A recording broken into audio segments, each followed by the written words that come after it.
16장 7절에 또 다른 이에게 이르되 너는 얼마나 빚졌느냐 이르되 밀 100석이니이다. 이르되 여기 내 증서를 가지고 80이라 쓰라 이렇게 얘기를 했어요. 자, 왕이 땅을 주고 곡식과 기름을 생산했는데 흉년이 들어서 어떨 때는 경작이 안 돼버리죠.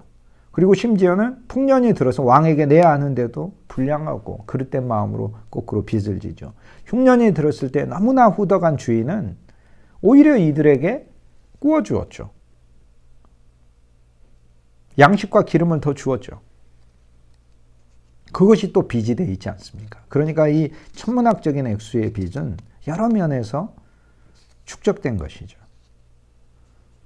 그러나 이 후덕한 주인은 창세기 소위 14장에서 우리를 건지시고 15장에 있어서 우리에게 거저 오셔서 약속의 자손을 주시고 16장에서 우리가 잘못이 있어도 하갈처럼 부족해도 우리에게 오셔서 축복을 주시고 창세기 17장에 우리의 후손까지도 언약을 세워서 축복하시고 우리 몸 육체에다가 하나님의 은혜의 표시 할례를 주시고 우리가 하는 모든 것에 함께 하시고 이런 성경에 나오는 매 장마다의 너무나 이 풍성한 하나님, 그게 후덕한 주인의 본성이잖아요. 그러므로 이 후덕한 주인은 누가복음에서도 마찬가지예요. 14장에 안식잔치, 혼인잔치, 왕국잔치, 삼중잔치를 우리가 보았지 않습니까? 이 삼중잔치에서 왕국잔치 얼마나 놀라운 분이세요. 거저 차려놓고 거저 오라고 해요. 이 백성들은 사실 다 빚이 이렇게 진 사람들이에요. 올 때마다 주인이 어떻게 하겠어요? 너 왜 빚 안 내냐 이러시겠어요? 오히려 더 탕감해 주시는 것이죠. 너무나 풍성한 주인이에요. 아버지 것을 써버린 아들조차도 누가복음 15장에 보면 오히려 더 잔치를 해주시면서 갚아주시는데 이게 하나님의 놀라운 은혜인 것이죠. 또 한 사람을 불러서 밀 100석에서 80석의 그리스도를 알게 합니다. 기름은 50을 탕감하고 50을 남게 했는데 첫 언약에서 모든 것이 탕감되었고요. 남은 50은 기름도 그리스도이기 때문에 실은 우리는 시간 안에 살면서 여전히 우리는 새 생명이시오, 우리의 새 자아이시오, 우리의 새 속사람이신 그리스도로 갚아야 될 빚이 하나님 앞에 우린 남아있어요. 즉 우리 옛사람을 그리스도가 마지막 아담으로 갚으셨고요. 고린도전서 15장 45절에 그리스도는 우리 새 사람으로서 새 사람인 우리에게도 그리스도의 50이 필요해요. 그러므로 50이 그리스도의 십자가에서 탕감받았고 그리스도의 부활을 통하여 시간 안에서 우리가 살면서 우리에게 풍성한 생명의 영 그리스도의 50이 주 예수님을 의지하는 믿음의 법 아래서 또 하나님이 우리에게 언제나 거저 부으시는 은혜의 법 아래서 그분의 내적인 생명이 우리 속에 역사하는 생명의 법 아래서 나머지 50도 탕감받게 돼 있어요. 그러므로 앞에 50은 옛 언약에 관계되고 뒤에 50은 새 언약에 관계돼요. 즉 그리스도 예수는 두 면에서 아담이세요. 하나는 옛사람, 옛 아담의 마지막 아담이세요. 마지막 아담은 옛 아담에 속해요. 그러니까 그리스도는 십자가에서 옛 아담으로 죽으셨어요. 그런데 고린도전서 15장 45절에 그리스도는 마지막 아담이 되셨느니라. 성경에 제일 놀라운 기절이잖아요. 성경에서 제가 제일 좋아하는 기절이 고린도전서 15장 45절이에요. 마지막 아담. 마지막 아담이에요. 마지막 아담은 생명 주시는 영이 되었느니라. 그러니까 마지막 아담이 돼서 나라는 아담이 그리스도 안에서 끝나버렸다니까요. 그래서 50이 끝나버렸어요. 그런데 나머지 50은 어디 있느냐. 둘째 아담이신 그리스도. 그분이 내 마음 안에서 거주하시고 뿌리 내리시고 터가 잡히시면서 그분이 하나님의 충만으로 내 안에서 채우실 때 나머지 50이 탕감받게 되는 것이죠. 그래서 두 사람이 나오는데 옛사람은 기름 100석의 절반으로 새사람은 밀 100석의 80의 빚을 사랑의 빚 안에서 하나님 안에서 탕감받으면서 거꾸로 이제 많은 사람들에게 그 빚을 탕감시켜 줌으로 오히려 자신들의 영적 재산이 늘어나는 하나님의 경륜, 세상의 경제와 정반대되는 원리죠. 이 원리로 하나님은 우리를 부르신 것입니다. 그러니까 주는 자가 복이 있다. 이게 하나님의 경륜의 이야기. 세상은 주는 자가 어떻게 복이 있어요? 주면 없어지는 거지. 그리스도 안에서는 모든 경륜이 다른 것이에요. 하나님 반대로 보시니까 그래요. 누구든지 높아지고자 하는 자는 가장 낮은 자리에 있으라고 말씀하셔요. 이게 하나님의 경륜. 다 반대로 보셔야 돼요. 우리 안에 이것들을 새로 쓰는 것이 필요한 거죠. 하나는 옛사람으로 기름의 탕감이 필요하고 나머지 50도 새 사람으로서 그리스도의 영이 우리에게 오셔서 탕감시켜주는 거예요. 마지막 아담으로서의 50, 그리고 둘째 아담, 새 아담이죠. 새 아담으로서의 그리스도는 부활 안에서 이제 우리의 전부가 되셔야 되는 것이기 때문에 이 빚은 두 면입니다. 새 사람으로서 밀의 탕감이 필요합니다. 밀은 그리스도의 빚을 갚을 뿐만 아니라 그리스도로 먹어 그리스도로 마셔서 조성돼야 하는 것입니다. 빚진 두 사람이 나오는데 이 두 사람을 탕감해 주잖아요. 이것을 사실 문자적인 의미에서만 생각해도 적어도 우리가 인생 살면서 진짜 두 사람은 전도하고 두 사람은 용서하자고요. 정말로 제일 큰 왼수진 사람 두 사람은 용서하고 두 사람은 전도하자고요. 두 사람 빚을 탕감해 주는 거니까. 최소 그리스도인이 살면서 내 인생에 두 사람은 전도하자고요. 용서하고. 하나님의 교회를 복되게 하자고. 인구가 갈수록 줄어드는데 인구가 줄어들어서 전도를 그대로만 해도 저절로 줄어들잖아요. 주 예수님을 모르고 어떻게 세상을 살 수 있을까라는 걸 우리가 이제 점점 우리 마음속에 느끼지 않습니까? 권면하십시다. 하나님 준비한 양들이 있습니다.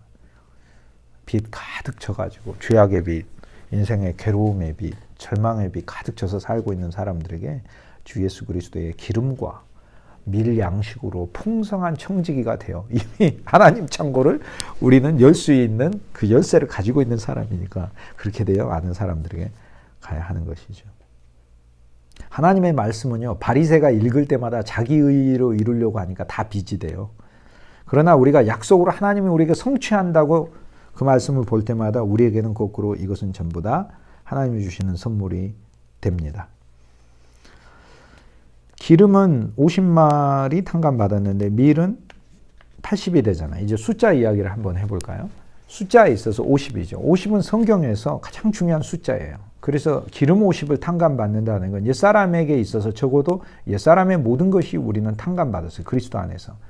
그러나 여러분 새 사람은 다 탕감받은 게 아닙니다. 새 사람은 그리스도와 함께 매일 그리스도와 동행하며 주와 함께 동행하며 주님이 내 안에서 내주하며 그리스도가 그분을 내 안에서 조성하시는 것이죠. 그래서 바울이 갈라디아서 4장 19절에 너희 안에 그리스도의 형상을 이루기까지 내가 수고하노라 이렇게 이야기하잖아요. 그런데 갈라디아서 4장에 보면 형상이란 단어가 없어요. 너희 안에 그리스도의 형상을 이루기까지가 아니고 원문에 보면 너희 안에 그리스도를 이루기까지예요.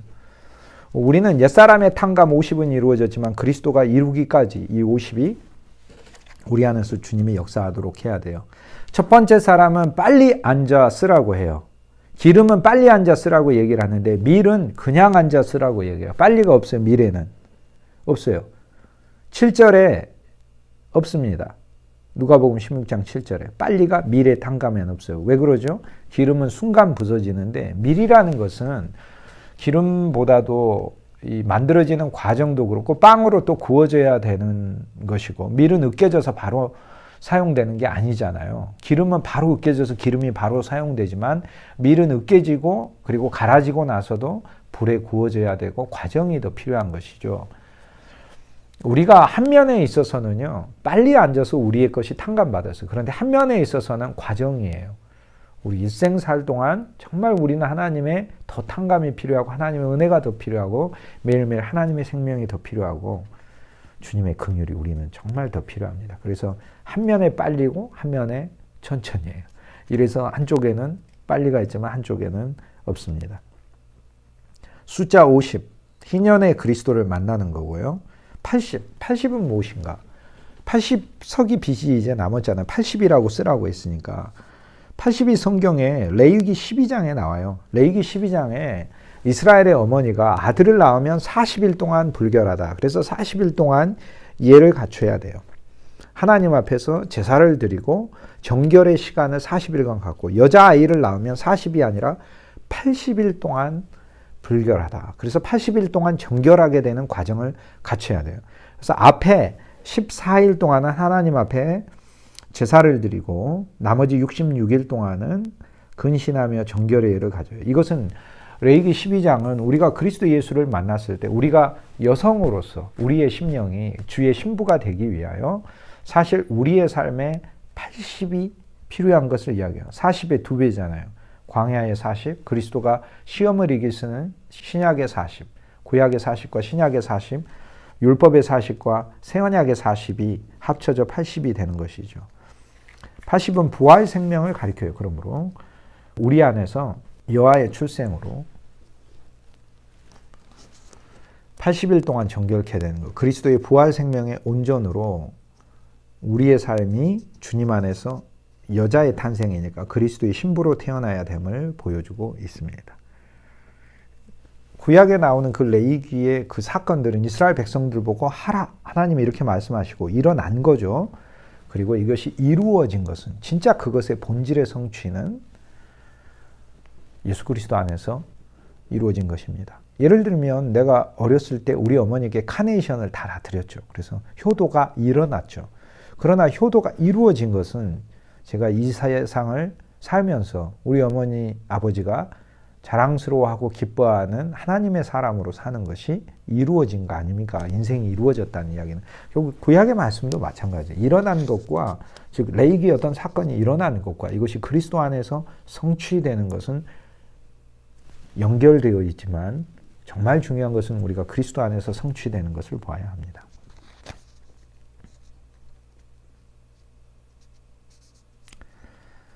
미리 100석인데 80석으로 다시 쓰라고 하니까 20석이 탕감받았네요. 그럼 5분의 1을 제하여 준 것이죠.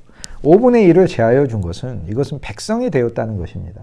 창세기 47장에 요셉으로서 나와요. 요셉이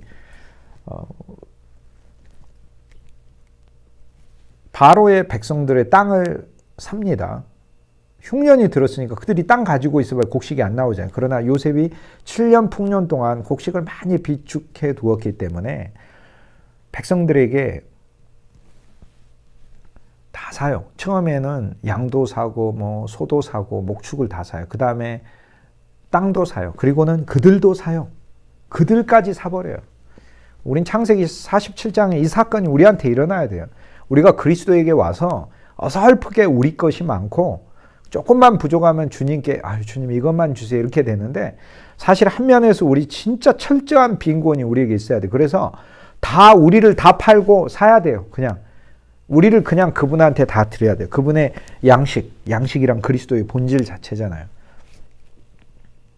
창세기 47장 23절에서 26절 말씀에 보면 요셉이 백성에게 이르되 오늘 내가 바로를 위하여 너희 몸도 사고 토지도 샀어요. 사버렸어요. 그리고 양식을 주는 거예요. 이제 요셉의 것이에요. 그런데 요셉이 뭐라고 얘기해요? 다시 땅을 너희한테 돌려줄게. 땅 주인은 왕이야. 하지만은 이제 너희가 사실상 그 땅의 경작자야. 그러면서 종자도 줘요. 먹을 양식만 주는 게 아니라 종자도 줘요. 종자도 주면서 그 땅에 뿌리라. 그리고는 어떻게 해요? 종자까지도 거저 주었으니까 사실상 그 땅에서 나는 것은 다 왕의 것이잖아요. 그럼에도 불구하고 추수한 것의 5분의 1, 20%만 너희가 갖고 자기 땅이 아니에요. 왕의 땅이에요. 왜? 흉년이 들어서 땅까지 팔아야 했고 심지어는 그들이 왕의 소유가 돼버려요. 사실상 요셉의 소유가 돼버려요. 왜냐하면 요셉이 사버렸기 때문에. 형식적으로 바로가 왕인 것이지 진짜 요셉이 통치권을 행사하고 있으니까요. 우리가 바로 같은 존재인데 요셉한테 통치권을 우리가 줘야 하죠. 그래서 추수의 5분의 1을 바로에게 상납하고 5분의 4는 너희가 가져서 토지의 종자로도 삼고 양식으로도 삼고 너희 가족과 너희 어린아이의 양식으로도 삼으라 라는 너무나 자비로우고 후덕한 요셉의 품성이 여기서 나옵니다. 이게 그리스도의 마음입니다.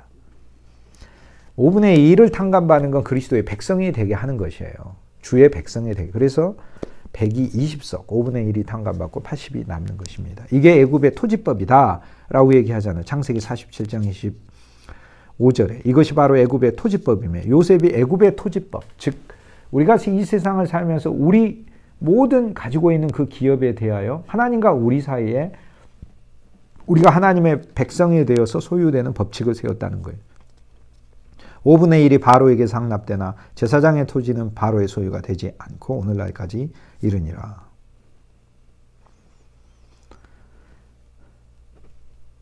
구약 요셉은 받아서 그들에게 다시 주고 경작하게 하고 먹고 살게 하시고, 마찬가지예요. 신약 요셉도 이 일을 하고 계셔요. 그래서 그들에게서 나오는 양식을 비축하여 나중에는 바로에게 빚진 것조차도 다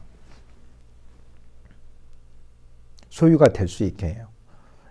애굽의 제사장들의 토지는 소유할 수 있게 해줘요.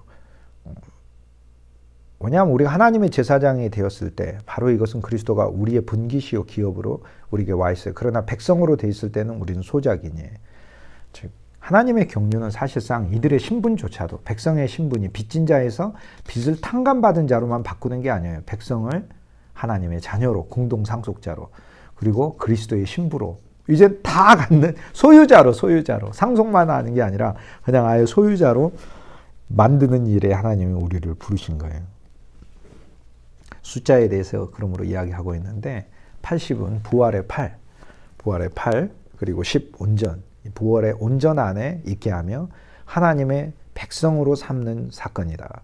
여기에서 우리는 더 탕감받아 하나님의 자녀가 되며 이제는 소유하게 되고, 그리고 그리스도의 신부가 되어 주인이 되는 것이죠. 온전한 권리를 행사하게 되는 것이죠. 50은 그리스도의 희년의 은혜를 체험하는 것입니다.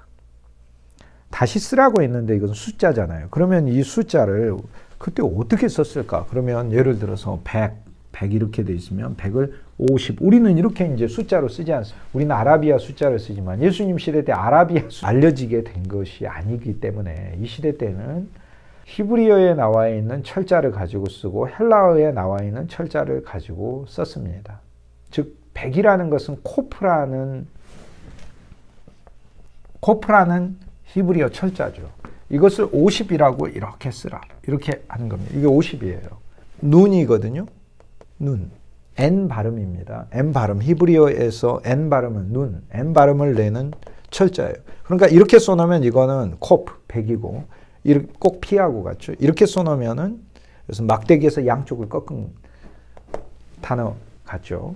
즉 하나님 앞에 경배하는 단어입니다. 그런데 이것은 50. 당시에는 철자를 그렇게 썼어요.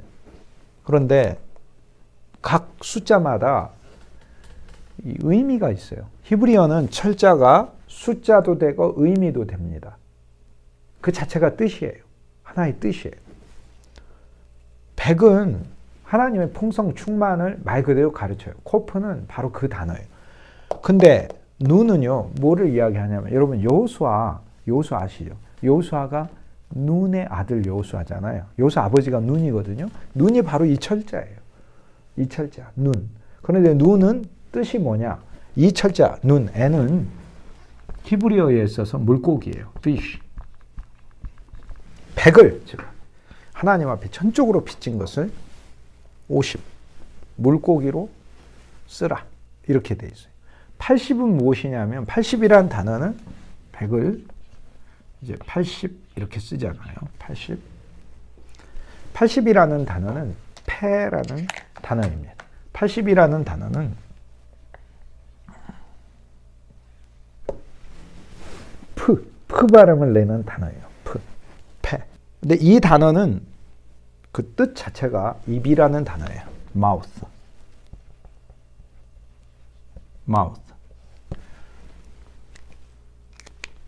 100, 빚을 50으로 써라. 50을 탕감받아. 그런데 이거를 철자로 이렇게 써놓으면 숫자이지만 의미로 하자면 물고기를 써놨네? 이런 거 갖고 같은 말이에요. 물고기? 100인데 80을 써라. 이건 입을 써놨네? 라는 거예요. 자, 이것은 영적인 의미인데, 하나님의 빚을 우리가 탕감받은 것이 fish. 성경에서 물고기는 믿음을 가리켜요. 누가 물고기를 달라고 하면은 누가 뭐 독사를 주고, 누가 돌멩이를 주고, 물고기, 빵, 달걀을 달라고 하는데 누가 그런 것을 주겠느냐라고 누가복음 11장에 하나님 말씀하셔요. 물고기 생선을 달라는데 누가 뱀을 주겠어요? 물고기. 하나님은 우리에게 풍성, 하나님은 우리에게 축복. 그것을 하나님이 우리에게 주신다는 물고기는 믿음을 가리켜. 하나님의 축복, 하나님의 은혜에 대한 믿음을 가리켜. 그러면 하나님 우리한테 뱀 줄까요? 하나님 저주를 주겠어요? 뱀이 저주인데. 뱀을 주겠느냐 말이 무슨 말이에요? 그게 세상의 아버지도 안 하는 일이잖아요. 그럼 예수님이 하나마나 한 얘기 하시는 겁니까? 예수님이 누가 물고기 달라고 하면 뱀을 주겠느냐. 그 예수님께서 하나마나 한 얘기 하시는 거예요? 아니에요. 예수님은 뱀, 저주. 야, 너희가 하나님 앞에 은혜와 축복을 구하는데 하나님이 너희들한테 저주 주시겠느냐? 그건 하나님이 아니시다. 라는 거예요. 여러분, 우리가 이 청량할 수 없는 빚이 있습니다. 그러나 참 청지기신 그리스도를 만났어요. 자, 이 빚을 보면서 우리가 믿음으로 새로 써야 돼요. 물고기 믿음을 가리켜요. 믿음. 믿음이 쓰여져야 되는 거예요. 80은 바로 패라는 단어인데 80은 입이라는 단어예요. 이 물고기. 입. 입은 뭘 가리켜요? 입은 고백이에요. 고백. 주 예수를 믿으라. 그러면 구원을 받죠. 그런데 주 예수를 어떻게 믿으라고 바울이 로마서 10장에서 이야기하죠? 마음으로 믿고 입으로 시인하여 구원에 이르느니라. 마음으로 믿고 입으로 시인하여. 이건 일회성만 가리키는 게 아니에요. 처음 사형리 쪽지받아서 참 열심으로 전도하시는 귀한 분들. 그래서 처음 예수님 영접할 때만 마음으로 믿고 입으로 시인하는 게 아니라 매일, 매 순간. 존재가 불신이니까 우리는 매일 고백하는 것입니다.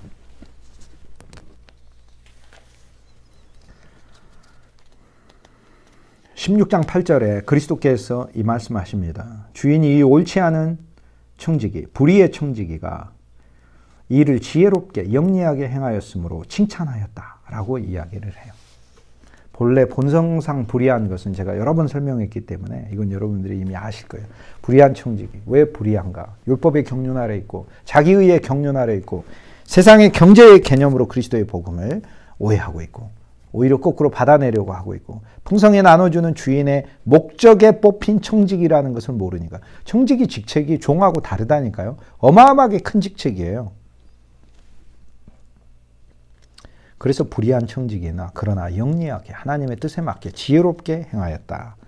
그러므로 칭찬하였어요. 그리스도의 경륜의 아들들은 옛 율법의 아들들보다 훨씬 더 뛰어난 아들들이에요. 그것이 히브리서 11장에 나와 있어요. 여러분 히브리서 11장 후반부에 가면 후반부에 제가 갈까요? 볼까요? 히브리서 11장 성경 히브리서 11장 믿음의 사람들 계속 이야기하면서 또 어떤 이들은 35절에 더 좋은 부활을 얻고자 하여 심한 고문도 받고 믿음이 엄청나네. 구차히 풀려나기를 원하지도 않아서 안 풀려나가기도 괜찮아. 뭐 그냥 나 잡혀도 돼. 그리 아니하실지라도 뭐 상관없어. 심지어 다니엘서에 나오는 그런 세 친구들의 믿음을 가지고 뭐 어디에 풀무불에 들어가든 뭐 어디에 들어가든 나 상관없어. 사자굴에 들어가도 상관없어. 이런 사람들 있고 어떤 이들은 조롱과 채찍질뿐 아니라 결박과 옥에 갇히는 시련도 받았고 37절에 보면 돌로 치는 것도 톱으로 켜는 것까지도 고통받았어요. 시험과 칼로 죽임을 당하고 양과 염소의 가죽을 입고 유리하여 궁핍과 환난과 학대를 받았으니 이런 사람은 세상이 감당하지 못하네요. 세상에 속하지도 않고 세상에 담겨질 사람이 아니야. 하나님의 나라에 담겨질 사람이에요. 이 얼마나 믿음 좋은 사람들이에요. 그들이 광야와 산과 톡을 유리하였느니라. 세상의 공갈에서 안락과 안식 누리는 누가복음 16장에 부자와 나사로에 나오는 그런 부자처럼 살지 않았다는 거예요. 그런데 39절 이렇게 믿음이 뛰어난 사람들 얼마나 뛰어난 이 빛의 아들들 얼마나 놀라운 빛의 아들들. 그런데 이 사람들은 다 믿음으로 말미암아 증거를 받았어요. 증거. 그래, 마음속에 증거가 있어요. 그런데 이 증거는 무엇에? 구체적인 실제에 대한 증거잖아요. 예를 들어 여러분이 빵을 먹었다. 그러면 입에 빵가루가 묻어있으면 빵가루가 빵을 먹은 증거잖아요. 여러분이 고기를 먹었다 그러면 몸에 고기 냄새가 고깃집에 갔다 오면 배이잖아요. 그 고기 냄새가 고깃집 갔다 왔지라는 고기를 먹은 것에 대한 증거가 되는 것이죠. 이들은 믿음으로 증거를 받았는데 이 증거의 실제, 즉 이 약속은 받지 못했다. 이게 히브리서 11장 39절에 너무나 엄청난 말씀입니다. 그렇게 믿음 좋은 사람들인데 증거는 받았고 약속을 받지 못해. 왜? 아직 그리스도가 안 오셨으니까. 그들의 모든 삶은 그리스도를 지칭하는 건데 그리스도를 지칭하는 데서 그들의 삶은 쓰여진 그것으로도 얼마나 영광이에요. 상상할 수 없는 영광이다. 그런데 히브리서 11장 40절에 이들은 약속을 받지 못하였으나 이는 하나님이 우리를 위하여 더 좋은 것을 예비하셨느니라. 우리가 훨씬 더 나아요. 하나님의 새 예루살렘에 가면 여러분 모세하고 여러분하고 만났을 때, 다니엘하고 여러분하고 만났을 때 누가 더 부러워하겠어요? 다니엘을 부러워하겠어요? 다니엘이 저를 더 부러워하겠어요? 다니엘이 나를 더 부러워합니다. 왜 그래요? 다니엘은 증거를 받았고 저는 그 증거의 약속을 받았기 때문에 그래요.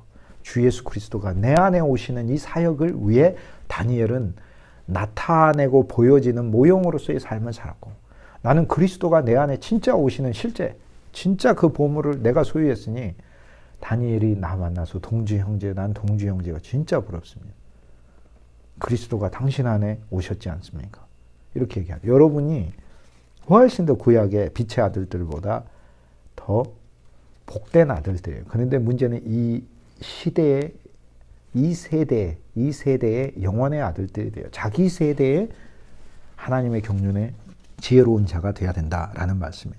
그 이후로 그리스도께서는 계속해서 16장 9절에서 13절 말씀까지 5가지를 이야기하셔요. 첫째, 불의의 만몬으로 친구를 사귀라. 불의한 재물. 모든 재물은 본성상 그리스도가 없으면 다 불의해요. 이미 그건 제가 여러분에게 왜 불의한지에 대하여 전에 이미 말씀드렸습니다. 모든 것은 다 본성상 불의한 것이에요. 믿음이 아니면 모든 것이 다 불의한 것입니다. 믿음이 아니고서 하는 모든 것이 다 불의한 것이다 라고 하나님의 말씀이 이야기를 합니다.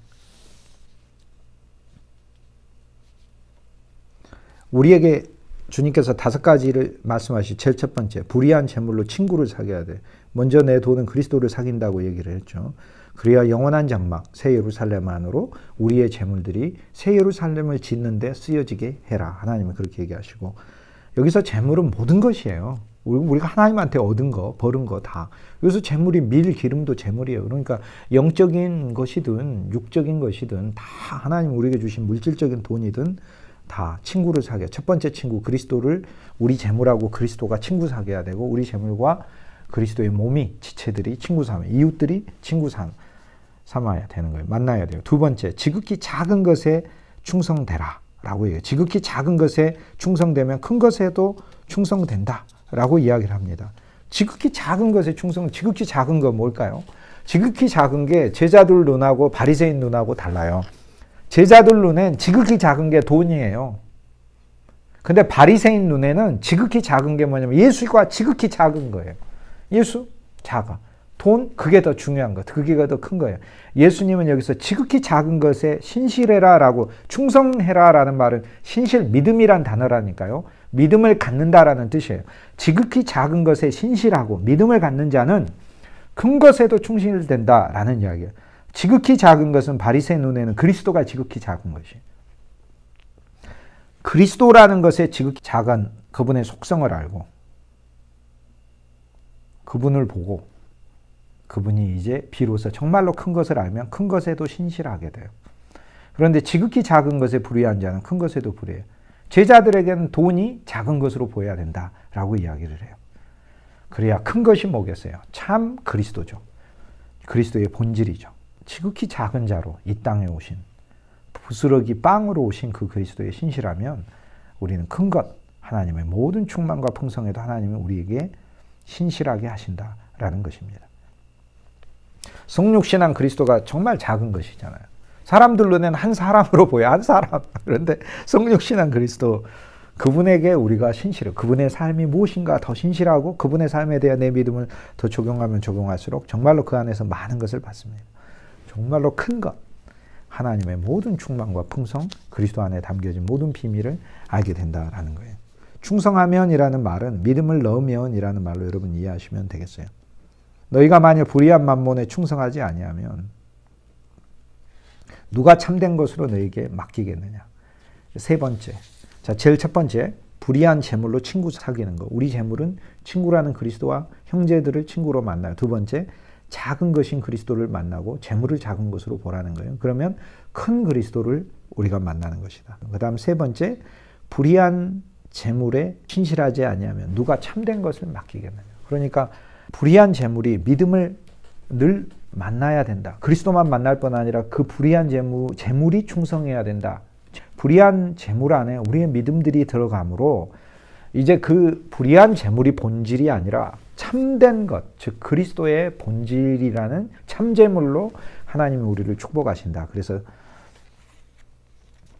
불의한 재물에 믿음을 넣는 이유는 단순히 이 재물이 쓰임받는 데만 목적이 있는 게 아니라 이 재물조차도 참재물이신 그리스도를 가리킴으로 참재물을 우리가 얻게 하기 위함이라 라는 게 누가복음 16장 11절 세 번째로 주님이 우리에게 말씀하신 거예요.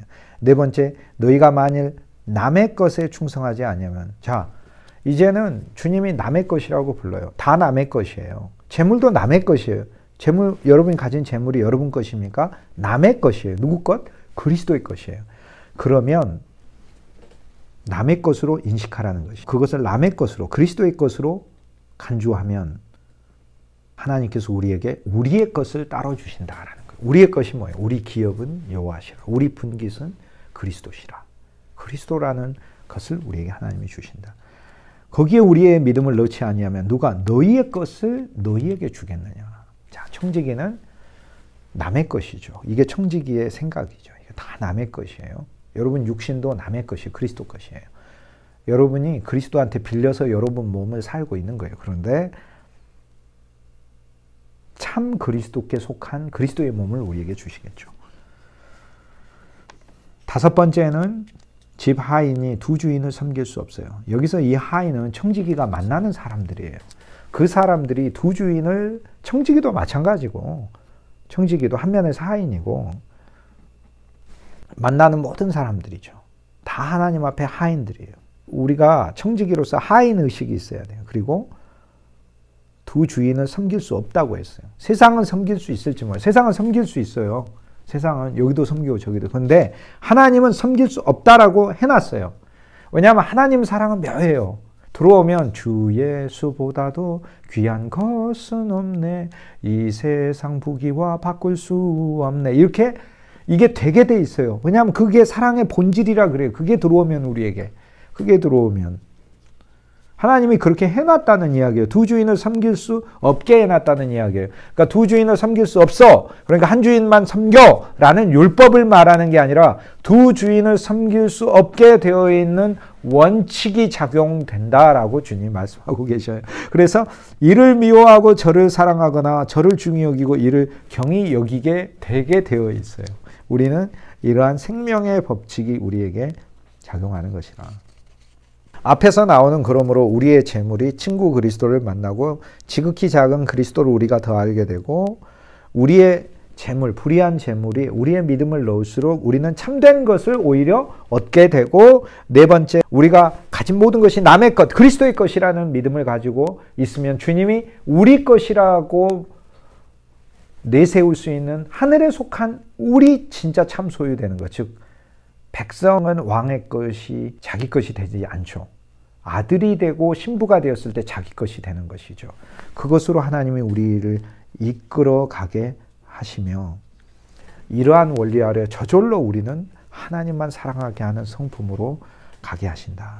이 다섯 가지를 제자들에게 말씀해 주셨습니다. 그러므로 그리스도와 지체를 불의한 재물, 믿음 없는 재물 안에 믿음을 넣어 친구로 사귀고 작은 그리스도에 신실하고 재물을 그냥 작게 보고 불의한 재물이 있다 하더라도 그 재물 안에 믿음을 넣고 이 재물을 통하여 우리가 참된 것이 우리에게 얻어짐을 하나님 앞에 믿고 이제 그리스도의 것이 더 크고 더 중요하다는 것을 보고 나는 남의 것을 맡았다 생각하고 다 남의 것입니다. 여러분 현재 우리 다 신분, 위치 다 그리스도. 여기 남이 누구예요? 그리스도지.